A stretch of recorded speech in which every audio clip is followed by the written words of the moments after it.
Hey, everybody, welcome to Conversations in Ken's Cafe. We've got an amazing show for you today. We've got Robert Baxley here with us from Radical Gastronomy. And from cook to building your own home to dustcrete in your walls or dust in your walls to build your house.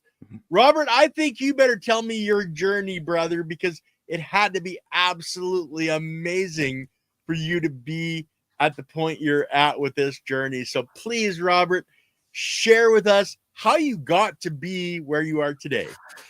Well, we won't go back to the very beginning, but we'll go back to the restaurant days. I actually started cooking when I was 14 years old, and I ended up spending 22 years in the restaurant and hotel business, and took sort of a vocationally trained path to getting educated in the culinary arts, and would basically travel around with my dog and find a cool restaurant and essentially just show up at the back door of the kitchen every day until they gave me a job, whatever it was, and worked my way up through the ranks in a variety of kitchens, and ended up getting into some five-star, five-diamond resorts and the super fancy stuff. Right. In my mid 20s, with my first wife, we ended up purchasing a restaurant in Pagosa Springs, Colorado, called the Greenhouse Restaurant and Bar, and operated that for 12 years, which is kind of an anomaly in that business. It's a tough business. Your best case scenario is that you're going to have about a dime off of every dollar to put in your pocket at the end of the day. So it's a challenging business and requires a lot of hours to do well. But through divorce and a lot of other factors, ended up getting out of that business and went over to La Veta, Colorado, to work with a good brother of mine that I went to high school with, who had gone over to Austria. And he apprenticed as a cockle oven mason over there and learned how to build masonry heaters from scratch, the old way. And in that was exposed to a lot of the materials that are popular in Central Europe that aren't really available in America, primarily the pour-tone brick system, which is a fascinating approach where they mix sawdust with clay and extrude it, like through the Play-Doh Fun Factory, into a honeycomb-shaped jumbo brick that's about 10 by 10 by 16 inches. And the nice thing about this brick system is that they're set with just thin bed mortar, where you dip the brick into a concrete mixing pan of the mortar and stack them like Legos. And there's no leveling or plumbing or anything. They're all laser planed within a millimeter's tolerance after drying before they're fired. So here was a material that has thermal mass, R value, quick and easy to build with, 2 coats of plaster inside and outside, and you're done. So in natural building, the holy grail is a material that has both thermal mass and R value. And so I found all that fascinating, and, ended up starting my own residential remodeling business, and did that for quite a while. And then the crash of 2008 really woke my wife and I up to the tenuous nature of the systems that we were relying upon for our very life, and the fact that, the currency was fraudulent, and, these huge banks could privatize their gains and socialize their losses, and just realized that we didn't want to continue being solely relying on the default culture, the default economy. And that led me down many rabbit holes. And in that process, I read Michael Pollan's Omnivore's Dilemma. And that book, introduced me to Joel Salatin and what he's doing over there in the Shenandoah Valley. And that led to permaculture and, a whole variety of topics. And that whole idea just kind of had its own gravity and just drew us down that road. So we ended up purchasing 40 acres in the Colorado Rockies right outside of Denver. So imagine an essentially endless view to the east over the Colorado Eastern Plains and Kansas as seen from about 8,000 feet. And That's beautiful there. oh, it's gorgeous. It's gorgeous. So our plan at that time was to homestead that land and build an earth bag roundhouse with a reciprocally framed whole log roof, and it Yep. was going to be beautiful, you know. But the bureaucratic hurdles between having that idea and being able to execute it in that particular county, Jefferson County, which is one of the strictest as far as zoning and codes go. And then we had another layer being in the mountains, in the forest, in a fire-prone area. The fire marshal there essentially had dictatorial power, and he could legislate from the cab of his truck and decide, oh, well, you know, you need to change the slope of your entire driveway by 1 degree so that I can make sure I can get my trucks down. Oh, you need to bury a 10,000-gallon water cistern. And, you know, even though you've done all of that and you're building a house out of dirt with a sod roof, you're going to have to install a sprinkler system in that house. And so the, you know, the cost of all of that and the hassle and everything kept building up. So we abandoned that project. We bought a 5-acre farm in Weld County, Colorado, which is a very lenient county, but it already had a building on it. And so essentially for several years there, without really even intending to do it, we were flipping farms. So we'd go in and I would do improvements to the land and, you know, like in that conifer property, cleared a building site, put in a well, installed the septic, got the driveway where it needed to go, and then sold that piece of property for considerably more than we paid for it.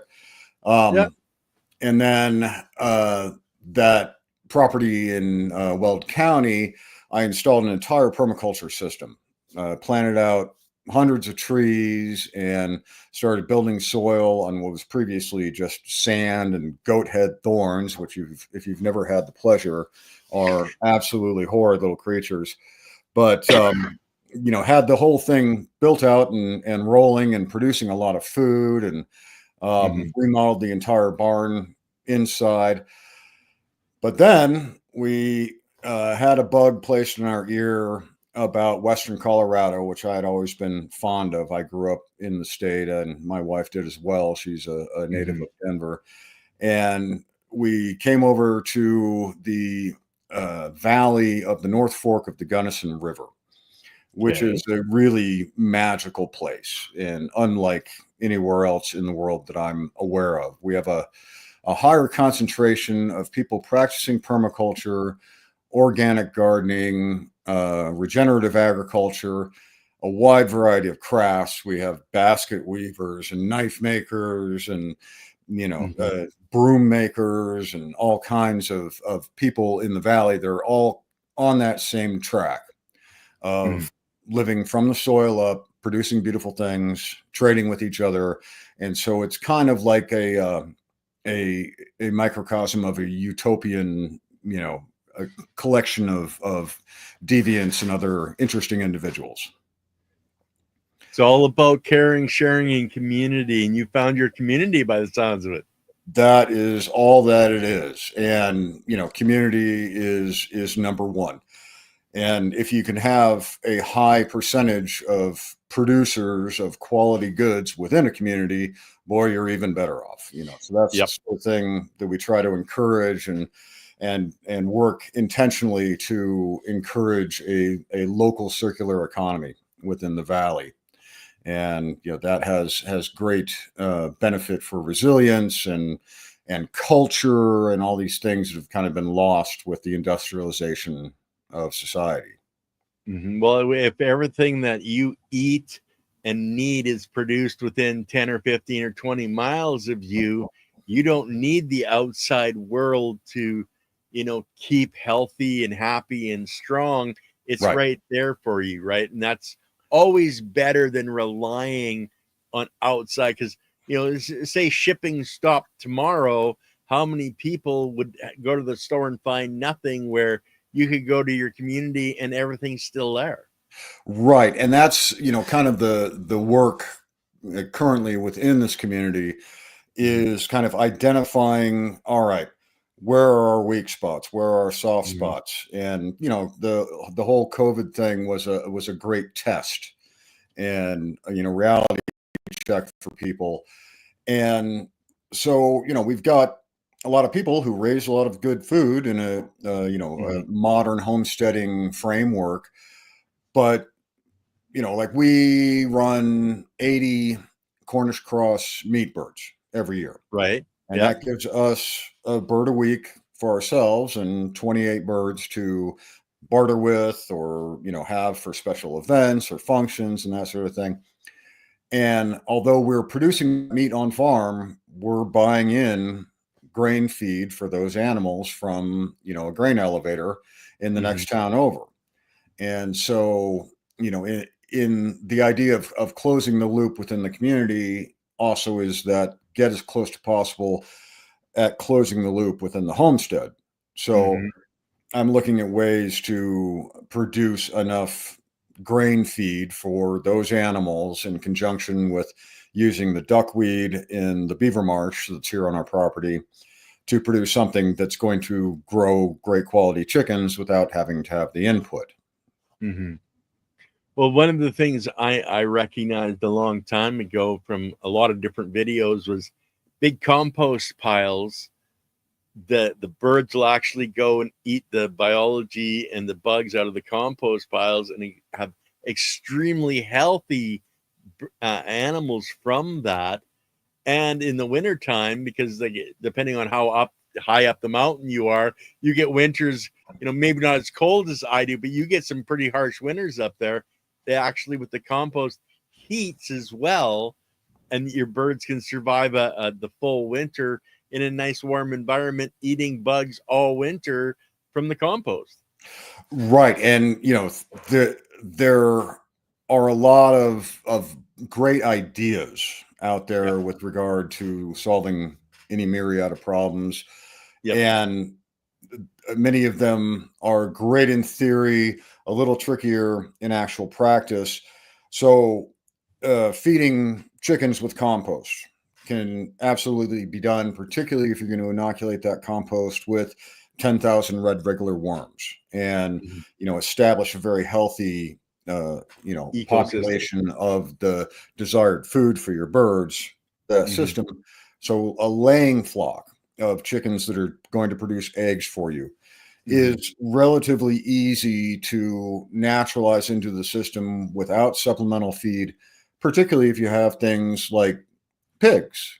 And so you feed the grain to the pigs, and a certain portion of it comes out undigested. And the chickens do Yep. not mind at all digging through that pig poop for the little tasty treats that are in there.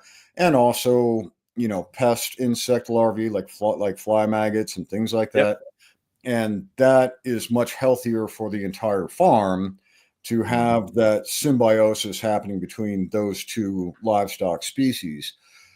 And then, the challenge comes if one is then trying to produce a large amount of meat in a fairly short amount of time, Hmm. then the compost pile may not be enough.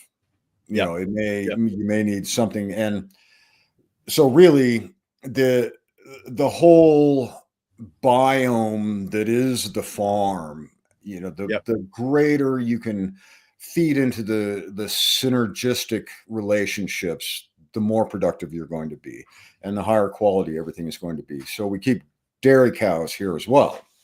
Hmm. And if you have cows, then you have a lot of milk. And, in the process of producing butter, you have a byproduct of buttermilk. In Hmm. producing cheese, you have a byproduct of whey. If you're skimming cream to make butter, then you have a byproduct of skim milk. And so all of those things are fed back into the system. We'll soak the hog grain in it, we'll soak the meat bird feed in it, and produce as much as we can locally. And so it's just a matter of fine tuning to close the little gap is, Yeah.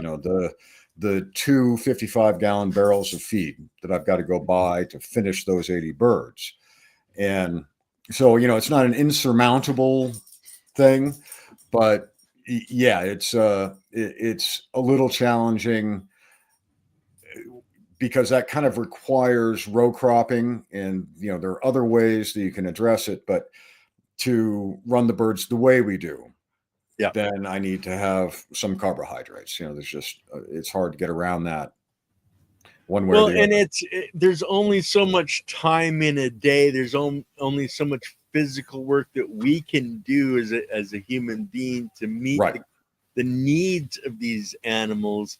So yeah, it's a matter of finding that right balance, and like you were saying earlier, finding the weak points and trying to plug those weak points so that you don't have to spend the time. Nature does it for you. Right, right. And this idea of stacking functions and building self-perpetuating, regenerating systems Yep. is a lot of it. So, to plug this feed gap, just over the last couple of days, I've been putting in fruit trees in our pasture. So we have, a very unusual topography on this particular farm. We're right on the bank of the North Fork of the Gunnison. So we've got a major river, and then there's a creek that runs year round behind the house. We also have irrigation rights, and so water that comes in an irrigation ditch. And then we've got 12 acres of beaver marsh that's pond fed on top of that. So just surrounded by water in a region that in an average year gets between 12 and 15 inches of rain. So we're in the high desert, but in a very wet spot within that. So, our climate never gets below freezing and never gets above 100 Fahrenheit. So we're right in that range that it's not too extreme. We don't get a whole lot of snow. So on this property, there is a 3-acre at what was previously an alfalfa pasture. And so those who had worked it previously would cut hay off of that 2, maybe 3 times a year and flood irrigate it from the ditch.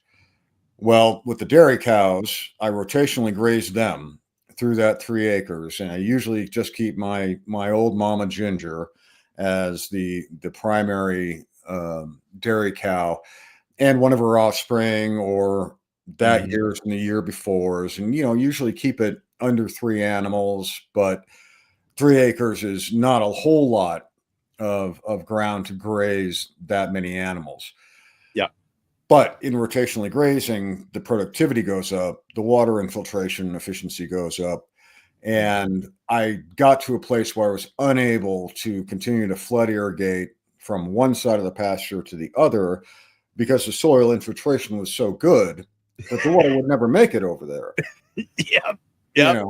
So I went in. People would love to have that problem, right? Right. And they can. You created it. They can totally have that problem just by rotationally grazing livestock, Yep. And so I put in 8 swales across those 3 acres last year. Okay. And, swale, for anybody who's unfamiliar, is essentially a ditch on contour. And so I took a survey level and established the contour and brought in a bulldozer and pushed up a berm on the side below. So now I can flood that entire swale in a couple of hours and then allow that to sub-irrigate the root zone of all the plants downstream. And this creates a nice little laneway between the swales where I can have paddocks for my various grazing animals. So now this year, into those swales, I'm planting out the beginnings of what permaculture enthusiasts would call a food forest. And I'm putting in a lot of nice cultivar fruit varieties. I've got like 8 varieties of apples in there, and pears and peaches and apricots. And so if I can time everything correctly, once these trees come into full production and I have a lot of apples, well, if I feed apples, milk, and duckweed to these chickens, Yep. how will they do on that? And so if I can have particularly a perennial crop that I don't have to till, I don't have to row crop, I don't have to do any of that. I just have something that I plant once and then care for, and it produces all this food over and over again every year. That's where that time question begins to narrow as well. Where, yeah, you've only got so much time in the day, but if you've got a system that essentially The runs perennial automatically and is crops and established. Silly Lily, and this is my wife, Silly Lily. She wants to know, what is your actual grow zone? We're in zone 5B. Okay, cool. Now, I was going to mention, I did a show a few days back on microclimates, and really what you've done with your swales and now with your planting, you're creating all these little microclimates. It's fantastic. Big ups, brother. Thank you. Yeah, I mean, swales are very interesting, particularly in the context of microclimates and frost. Mm-hmm. And so frost moves like water on the landscape. So it will flow perpendicular to contour downhill. And if you have a swale with a berm, and it is absolutely perpendicular to contour, you can get the effect where on the uphill side, you'll have a frost pocket that develops there. And then the other side of the berm will be less frosty than the ground around it, because the frost will run down, have to go around all of that and swirl back in. And so then the solar orientation of that swale comes into play too. And fortunately, in this situation, those berms are broadly facing due south. And so they get warmed by the sun in these shoulder seasons. So the frost may, chill out everything in the swale and uphill from it a little bit, but then the things on the other side will be protected. Yep, exactly. And that's the thing. And like I was talking to people, you can build the microclimates out of a multitude of items, like recycling things that you wouldn't normally consider to recycle. You Right. can use that as you don't have to put in a swale and trees. There's other methods to do this. Even if it's just reflecting, light onto a particular area from something you put up, you can create these microclimates. But anyway, we kind of got sidetracked there. So you're putting in the swales, in the fruit trees, etc. So where are you going with that as well? What other stuff are you working on? Well, so that entire pasture system, I have, set it up. I'll be eventually doing a high tensile electric fence around the whole thing. And then around each swale, I'm putting in stepping posts and poly wire for electric fencing. And the idea is that instead of doing what I'm doing now for the cows, which is putting a T-post in the ground, hanging a fence charger, solar fence charger on it, describing the paddock with stepping posts, stringing the wire, hooking it all up, all that takes about an hour and a half every time that I move the cows. With this new system, all I'll have to do is take a jumper wire from the perimeter fence, hook it to one of the swale fences, and 4 of those, and boom, the paddock is established. Moving the cows is faster and easier. Having the fruit trees in the swales will provide shade for them, forage for them. The roots of the trees act as a pump, and so they're pumping water out of the subsoil, and under their canopy, dew in the morning, they're returning that water to the surface, and essentially just trying to install as much fertility and fecundity and variety into this little system that, in terms of like large permaculture installations, it's micro. This is a 3-acre thing. So it's somewhere between an entire water management system and a garden. And so it operates in that middle scale, which for me, just doing all of it myself, is perfect, just the right size. So the idea is to Mhm. get the most out of it in the best way for the health of the soil and the animals and the plants with the least conceivable effort. Well, and that's the real goal for a lot of the permaculture and homesteaders, etc., is to have that cycle on their own property working for them to give them everything they need for the health of not only their own bodies but their animals and the plants. And that's where you're taking a 3 acre and creating that. I love that you're going to have the separate paddocks. Now, do you run your cattle with your chickens, or are you putting the chickens in after? Like I know Gabe Brown, he's one of the founders of this methodology of progressional animals going through from the cattle to the pigs to the goats, because each animal eats different things, different Right. weeds. And of Right. course, the chickens at the end, they're scratching the manure, like you were saying, through the hog manure and moving it around, moving that necessary biology and nutrients around. But how are you doing it? Well, I would absolutely love to get more of a progressional rotation Mm-hmm. going. So the one downside, if there is one, of this property is that I can't see the pasture from my house. It's on a plateau above my line of sight. And so I haven't felt comfortable, say, running chickens up there Mm-hmm. because I can't see if something's going on and I need to go out there and defend them. Yeah. But with this new fencing system, then I'm fencing out foxes and raccoons and coyotes and all manner of other predators. And so I can begin to do that sort of thing. Mm-hmm. There is an adage in permaculture design which recommends that when you arrive at a new property, don't do anything for a year. Yeah. Yeah. And it's good advice.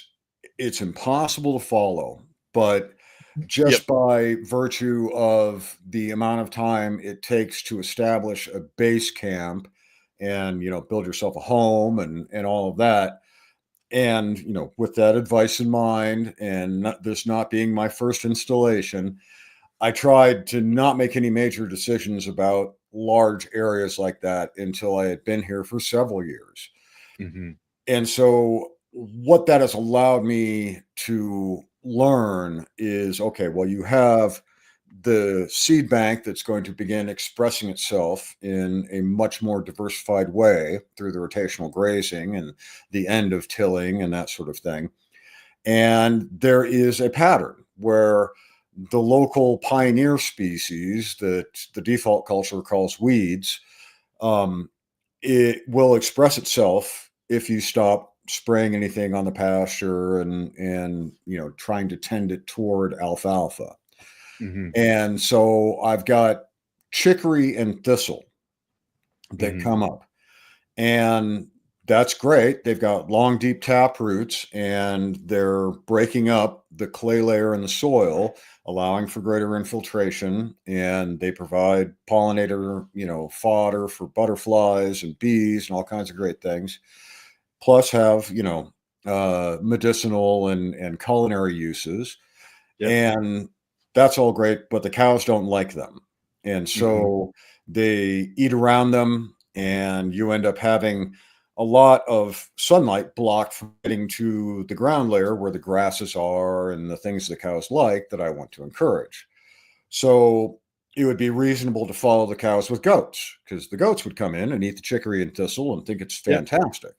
And then 3 days is the magic window when you'd want to introduce chickens because that's how long it takes for fly eggs to pupate, to Yep. hatch and produce larvae. So um, that would be the very best progression would be to go cows, goats, chickens. It's not practically simple Yep. because all of these things require different fencing solutions. So, Mm-hmm. like my dairy cows, super easy. One single poly wire, and the cow is well trained to it, and she respects it. And that's all it takes to contain the cow. And goats, on the other hand, it is said that any fence that will hold water will hold a goat. Mm-hmm. And that's not a lot of fences. So, I mean, like a 7-foot tall concrete wall, that will do pretty well holding a goat, but if it's got to have razor wire around the top. Yep. Goats will go. Robert, I got to stop you for a second. My guest from yesterday just happened to pop on. He's a geophysicist. Uh-huh. Hi, hello, Stefan. hello. Hey, Stefan. What Well, are you I popped doing, in. Stefan? Oh, I just finished up a live stream, and then I saw on StreamYard that you were active right now. And Robert, I saw that your handle is something astronomy. Radical so it caught my interest. gastronomy. Radical gastronomy. Stomach. Oh, okay. Either way, I like both. Yeah. Yeah, the whole idea with radical gastronomy is if you want to have a bowl of chicken soup, you can go to the store and open up the Campbell's and dump it with equal parts water into a pan, and technically that's chicken soup. Or if you want to perform radical gastronomy, you can start with an egg and then make a chicken and grow some carrots and some onions and some celery and produce something that makes the Campbell's soup essentially look like a cartoon. Yeah. Brilliant. Thanks. Okay, well, Stefan, thanks for popping in, brother. I'll have to check out what you did your live on. I know there was a lot of there's a new point on their sun that's absolutely huge that's sending out a lot of extra energy. So I'll have to check that out, guys. If you haven't checked out Stefan Burns' channel, you really need to, because there's a lot of stuff happening with our sun right now that most people are unaware of. Yeah, and it'll be good for growing everything, right? The plants right. love this stuff. We rely on it. Yeah. So anyways, much love, everyone. I'll see you all around. Right. Bye-bye. Yeah, so Stefan talks a lot about the energy coming off the sun and the Schumann resonance and that. And that a lot of that affects what we do, how we feel. Like I know in northern Canada, we don't get the sun like you guys are in Colorado because you're at the different amount of sunlight. But let's get back into the rotational grazing, and it all really boils down to having that foundation, and that takes time to create that foundation. Like you had put the swales in, recently planted the trees. You're going to be putting up the fencing. Where do you think you're going to end up? Are you going to end up with, the separate division where you're going to be able to run all these different animals in succession, or are you going to go that far? Or you think you actually need to go that far? Certainly don't need to. And, it's kind of a matter of there are always multiple solutions to any problem. And, if I don't have goats, then it's my responsibility to be the goat. And in this case, that would be following the cows after I move them to a new paddock with a deck mower and just mowing down all that vegetative matter and allowing it to mulch into the soil, which is also great. The benefit of having a goat on there is that, well, now I've got another dairy and meat animal that I can plug into the system and get a higher value yield out of those thistles and chicories than I would just by mowing them in. And so it just comes down to a question of, is the hassle, cost, and difficulty of making those paddocks goat proof worth it for me to have goat milk and goat meat? And have to chase my goats all over the county and, lose entire fruit trees to them. And, I've got a good brother here in the valley who, when we had a goat on the Front Range, would call me up, and the first thing he'd always say is, "Hey, brother, did that goat wreck your farm yet?"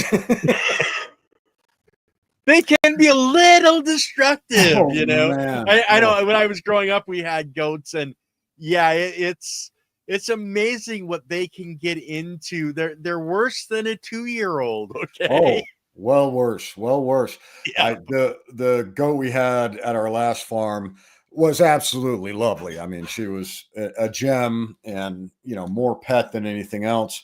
Yep. But she was one of these goats with the long straight horns that curve Mhm. out at the end, and the distance from the tip of one horn to the tip of the other was exactly the diagonal measurement of a cattle panel. And so she would stick her head through, and then now you have to play the Chinese puzzle with an angry goat on the end of it. Just try to get the angle just right. Oh man, more than I one have this occasion. vision in my head now. Oh, you end up standing there with the angle grinder, saying, "Well, am I going to cut the horns off this goat or cut a hole in this fence?" Well, and that's the thing. Like, our animals do become our family, our friends, because they give us such joy. And I've seen a goat run around, and then my wife laid down, and the goat just climbed up onto her lap and went to sleep. They love to be loved, because that's just Mother Nature's way of sharing with us. A little story about my growing up. We had an organic strawberry farm, 13 acres, and we actually brought in geese, and the geese would go and do the weeding. That was pig weed they wouldn't eat, that we would actually have to go in and remove after. But they kept all the weeds down for us and put in that biology from their guts, from what they were eating. So like our strawberries were absolutely amazing, but having that different progression, like you said, you're gonna have to go mow it or something like that. Now, I don't like the use the word weeds, because really Mother Nature, it's her way of healing the soil. So I like to call them medicinal plants for the soil. Like you said, the chicory, etc. That's good for us too. It's medicinal plants for us, because we're all the same basic biology, guys. So Right. Anyway, so you're going to be looking at that in as you go forward, if you need to do that. What else are you looking at for tomorrow? And I know one of the guys in the chat, is an Aussie from Australia. He was thinking, are you living in a tree house? Well, he actually lives in a tree house, because it is made from sawdust. So you can go to his channel and find out how he's building a sawdust house. But yeah, anyway, so I just wanted to point that out to our friends in Australia. Well, this house is what would probably be qualified as a tiny home, not in the sense that it's on a trailer, but in the sense that it's 550 square feet. Yep. And when we moved onto the property, it was raw land. And the last thing we wanted to do was get a mortgage, and because through flipping farms, we were able to pay cash for the land. And we had an older model RV, and we were living in that. So the first thing I wanted to do was build a bathhouse, so that we had an area that had running water, a full-size shower, a flush toilet, and a big sink, because we've got dairy dishes to do and all that sort of stuff. So I built a 12 by 16 cordwood timber frame building. And all of that is documented on the YouTube channel at Radical Gastronomy. And that was a very enjoyable and a very good looking way to go about things. But the choice to use those materials was based on arriving here and looking around saying, what do I have? And I had a bunch of cottonwood trees that were down, bark off, grayed out, totally dry, ready to build with. And a lot of material, not a lot of money. And that was the appropriate technology for what the landscape was offering. So built that. And then pretty quickly after that, my oldest son and his wife and their young baby wanted to come out and live on the farm with us. And we thought, great, 3-generation homestead. That's definitely our flavor. And so they came out, And so we needed to get out of the RV and leave that for them. So I put an addition onto the cordwood building. Now, in the process of building that cordwood section, the solution I came up with for filling the gable ends above the cordwood log work was a hybridization of looking again at what's available locally and the hempcrete process. So I had built a hempcrete sauna on the Front Range in Lyons, Colorado. And in that experience, we brought in a guy to run a workshop on how to build with hempcrete. And we thought that hempcrete was the perfect solution for structure in Colorado because everybody's growing hemp. There's got to be a lot of hemp shiv around that we can use. And, it sounds great. Turns out that no, there was no hemp shiv to be had because we don't have any infrastructure in this country to process it. And so one must import it either from you guys up north there, or in this case, from France. And also the dolomitic lime that is used in hempcrete is pretty much concentrated in that northern Mediterranean region. And so the lime was also imported from France. And it's like, well, we don't want to do that. We're shipping all this stuff across the Atlantic Ocean. So in that build, we ran out of that lime. And the guy teaching the workshop said, well, we can actually substitute half type S lime, which is readily available and common in the United States, and Portland cement. And we did that. Worked great. Couldn't distinguish it from the rest of the hempcrete. And so I thought about that, and I thought, this sawmill that we have down on the river here, boy, they've got a 6-foot circular saw blade with a 1/4-inch kerf, and it throws chunky sawdust that looks exactly like that hemp herd. And so I tried it first with just clay slip and filled a little void by a wind brace, and it didn't really hold together well enough to be plastered. And so I tried that Portland and Type S lime mix, and boy, that came out super keen. And so I did all the necessary spaces in the original structure with that. And then for the addition, which you see behind me here, I just did a post and beam. So instead of the timber frame that I did over there, I didn't do any of the joinery. I just used mechanical fasteners, steel L brackets and whatnot to hold this frame together. And then did the infill in these spaces with that hempcrete. And then this finish that you see that's sort of a white and gray, almost like a Venetian plaster look, is just a lime plaster of Type S lime and mason sand with a skim coat of lime putty over it. And out the door, this wall system is about $1.26 a square foot. And this material with the plaster replaces from the outside in paint, siding, Tyvek, sheathing, insulation, vapor barrier, drywall, joint compound, texture, and paint. And so a lot of savings.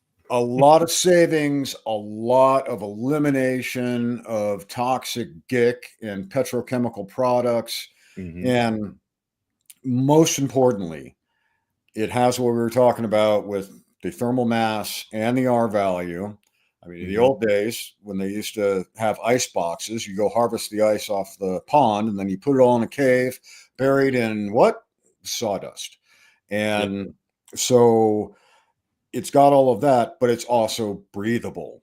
So the wall system is vapor permeable. Any moisture that's on the inside of it can move freely and not get built up against a plastic layer somewhere in that wall. And mold. Which creates mold and what is known as sick building syndrome. And as we were chatting before we went live, the code requires that you build a house that is inherently unhealthy and unsafe. And though this building would not satisfy the International Residential Construction Code, it's far more efficient, less expensive, healthier, and doesn't have any of the off-gassing of, all the junk and the paint and the plastic and all of that. Well, and there's so many technologies like that, like the hempcrete. You basically base what you're doing off of the hempcrete Right. style. But there's the earth bag, there's earth block, there's straw bale, there's Hmm.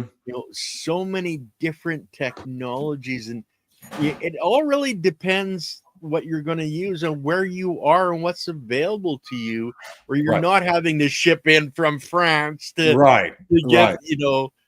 so guys, don't just stop here and think of what possibilities are in your area. Like Lily said, Cobb, there's all the different things that are possible.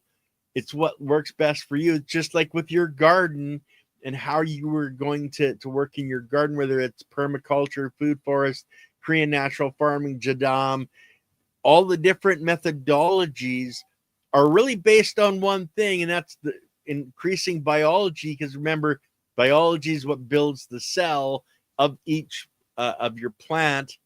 So without the biology, you have no cell division, you have no plant. So we're all basing everything on that basic thing when we're doing the garden. That's why biodiversity in your mindset as much as in your soil and in your environment is really important. Don't get stuck on one thing. Okay, I'm going to jump into the other thing that our audience has mentioned, and that was butchering. Oh no, it was before that. He has how to butcher a hog on his YouTube channel, and you also do deer, etc. Um, let's jump away from the housing part of it, and let's get into some of the stuff you're doing on your YouTube channel. Well, the YouTube channel basically was born out of my blog, which is radicalgastronomy.com. Mm-hmm. And, the blog was essentially looking at ways to create positive social change through the lens of food production and preparation. Mm-hmm. And so it's kind of a nuancy sort of niche, but basically looking at how all of the systems that are in the default agricultural economy and in our food, procurement pipelines and all of that are backwards to what serves life, what serves biology, what creates health. And, the focus and the priorities are skewed, and just saying, well, if we look at it this way. So I started the YouTube channel, and early on, a lot of that content was kind of in that homestead how-to category. Yep. And this was, 2017 or something like that. And so I've got hog processing video, hog slaughter video, which is an unmonetized video. Of course, YouTube is not happy to show you dispatching and disemboweling an animal. So it's up. I never got a strike on it, but it is not monetized. And, show chickens and that sort of thing. And I still do a lot of that content around cheese making and different culinary things, and we'll continue to do so. But really, the most resonant topics on my YouTube channel are the natural building videos. Yeah. We just recently did a batch box brick rocket mass heater with a fellow YouTuber on the other side of the river that got a pretty good response. And we're working on a discrete sauna that we're going to put in at that guy's place over there as well. And his name is Stefano Creatini. He's got a lot of good farm tour videos and things like that. So shout out to Steph over there. But so the YouTube channel is an ever evolving thing. And, again, like all of the homestead skills within that umbrella of, producing content for the internet. Well, now you have a whole bunch of skills that you've got to pick up: video editing and cinematography and script writing and storytelling and algorithm massaging, and this whole for me, I don't do it like you are supposed to do it to have a thriving YouTube channel. which is post content every week and, use these keywords and use AI to find the optimal title and thumbnail and, all Yeah. this. I basically shoot video of what I'm doing, the improvements I'm making on the farm, what I'm building, and bank it all up. And then in the wintertime, when it's cold outside, I hang out next to the fire eating bacon made from my pigs and editing video, Yep. And so it's kind of a lifestyle side hustle. But it's been growing quite a bit lately, and the channel is gaining popularity. So Mhm. focusing a little more attention on it this season than in past. Well, and like people don't understand, and you brought up a lot of the different things that are necessary to have a channel really, go to a different level. But that's one of the reasons I don't like post production. That's why I do live You streams. bet. You bet. You Clean know, as coal.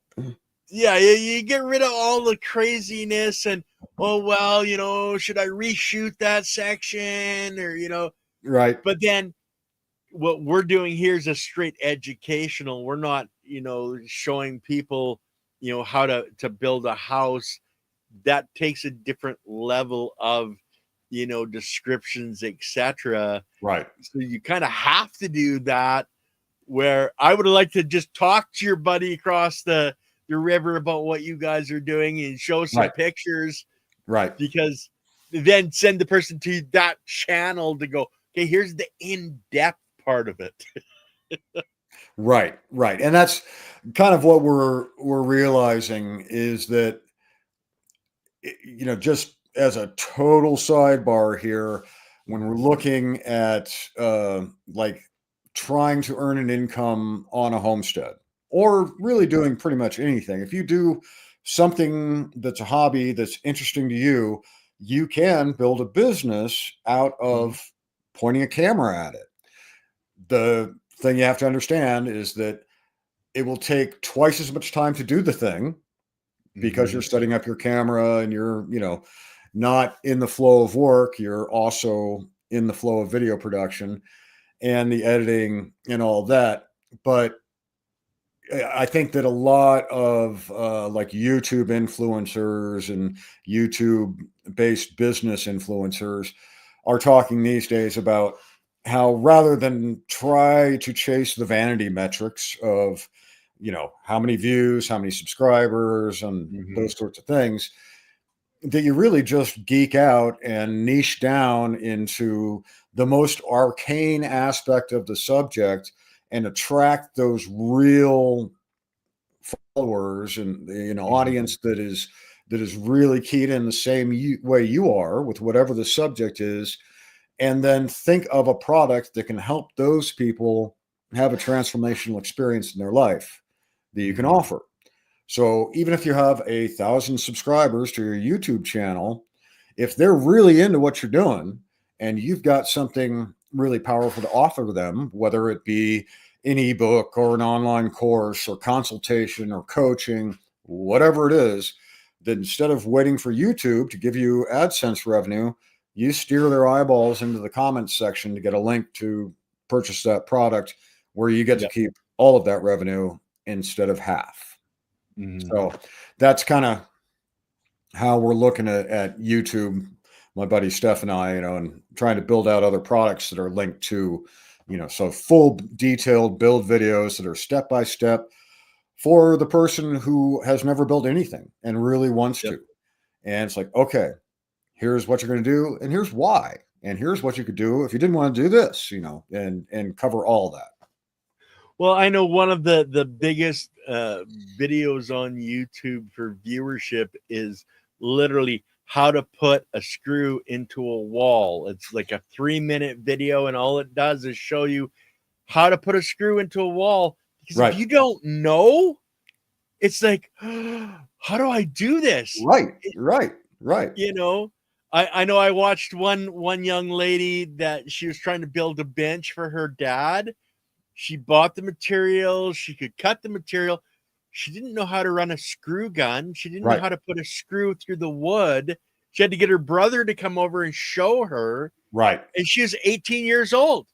Right. Well, and I think that like our generation was probably about the last one to have, you know, real world practical day to And day. only if you were outside of the city. I know city Yeah. kids that never learned how to put fuel in the vehicle because their dad or their mom always did it for them. Right. Right. Right. Yep. Yeah. There's definitely a skill gap. So, to anyone who has any skill at anything, even if you don't think it's something that anyone would need to be taught, there's somebody who needs to know it, Yep. and there's somebody who's looking for that information. And, this is the thing with digital courses, which are kind of at a peak and maybe fading, but were very hot for the last couple of years. And a lot of people would feel timid to produce something like that, thinking that, well, I'm no expert. I just, but the bottom line is that person who knows nothing can't even understand the person who is the master. They Yep. can understand you, though, because you're a couple steps ahead of where they were. And if you just show them how you gained your knowledge, well, that's going to get them there quicker, and you guys can actually communicate. So we all have something to teach each other, That's right. So I think you were mentioning you're writing putting a book together. I've always got like 6 books going. Little time to get into them, but yeah, I actually am working on a concept right now about the kind of the secret third economic way. We're presented this false dichotomy in post World War II or post Bolshevik civilization, where Yep. the offered up dichotomy is capitalism or socialism. And neither of these ideas have anything to do with natural incentives and the natural world. And so I'm looking at the work of Robin Dunbar with Dunbar's number, saying that, well, we are naturally designed to live in communities of about 150 people.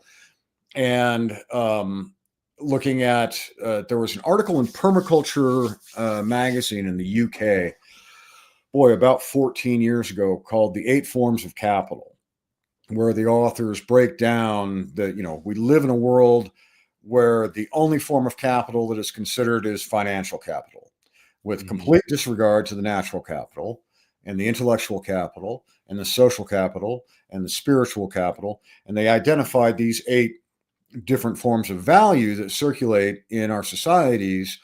And what can be found with that knowledge, if you start moving around in such a way that you're making your decisions based on priorities other than financial capital, natural capital, social capital, and moving around with that as your primary focus, you'll find that everything gets better, rather than the system of exchange extracting energy from it, which the financial capital always tends to do, particularly when it's fiat currency controlled by central banks and is taxed. Yep. And all these different things.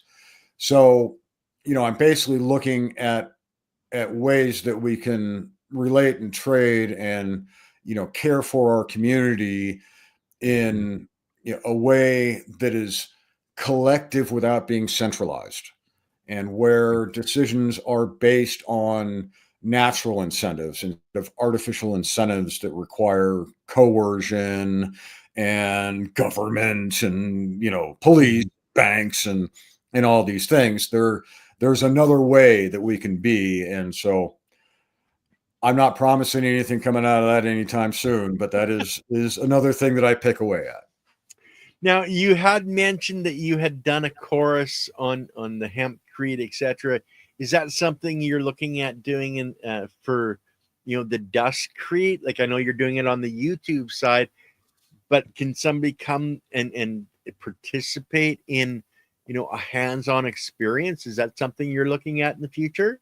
Absolutely. So with the Dustcrete and the sauna build that we've got coming up here this spring, we're going to do a 1-day workshop, which will just be the Dustcrete portion of this build. So we'll have the foundation and the framing and everything put together. And one day we'll just have people come for a workshop and we'll talk about the material and mix it, install it, and they'll get a real good feel of how to build with it. And they can see how the frame is put together and all those things. So, anybody who is interested in that, the best way to express your interest and be sure that you're notified at this point would probably be to send me a direct message on Instagram. And again, it's at Radical Gastronomy on Instagram. And if you send me a direct message there, then we'll make sure we send you an email when we have the workshop scheduled and organized. There you go, guys. It's on the screen and it's in the description as well, so you guys can reach out. Any other types of choruses that you're thinking of doing? Well, we have in the past done the meat chicken production and processing courses. I'll probably be doing a couple of 1-day natural cheese making courses. I just had the pleasure this last summer of taking the natural cheese making course offered by the Milk Trucker, Trevor Warmendahl. If people would like to follow him on Instagram too, he's an amazing guy. Right now, he's off somewhere in Europe with a herd of sheep and some shepherds over there making amazing cheese out in the bush. And Cool. but this whole idea, most contemporary cheesemakers and all commercial cheesemakers in this day and age, in America at any rate, are using freeze-dried cultures and rennet, most often derived what's called vegetable rennet, which is actually the excretions of a genetically modified bacteria.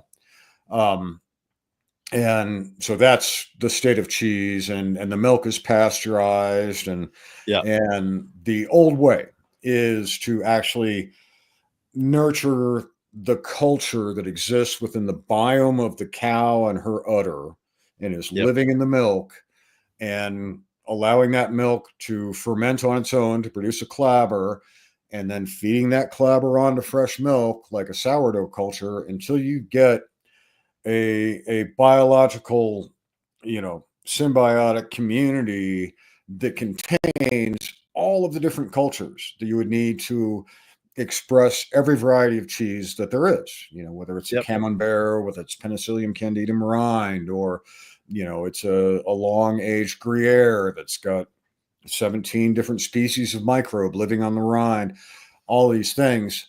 And then for a curding agent, using rennet from an actual abomasum, which is the fourth stomach of a ruminant animal, and how to do all that sort of stuff. I'm not a master cheesemaker, and once again, getting back to the imposter syndrome and whatnot, I'm not that guy, and so I'm not charging what he charges for his workshop, but I can tell you what I know, and we can milk a cow, and we can make some cheese, and we can put it in the cheese cave. And so there are those sorts of things coming up again, for sure. Cool. And that's the thing. It doesn't matter if you're the absolute master, but a journeyman, is just as good. Even the laborer knows a lot more than somebody that's never seen anything about this. Right. And it's the steps of knowledge and being that you want to learn. That's the thing. I love when I'm teaching somebody, when that light bulb moment happens and their eyes light up and they go, oh yeah, oh, now it makes sense. Right. That means everything to me. Right. You bet. So guys, I think we're going to stop it there. All of this stuff is on Radical Gastronomy on YouTube. Robert has put this stuff out for you guys and much more. And there's more coming. You can check out, what courses he's coming out. Reach out to him on Instagram. Be awake in your mind. Allow your mind to explore all kinds of different things. That's why I'm bringing on a lot of different people onto the channel with different knowledge, so you guys have the chance to explore the potentials that are out there. Robert, thank you so much for coming. I'd love to have you come back on, and your buddy across the river too, because I'd love to have both of you on to talk about what you guys are going to be doing. So you bet. Guys, tomorrow on the channel, we have Andy Lopez coming in for an interview.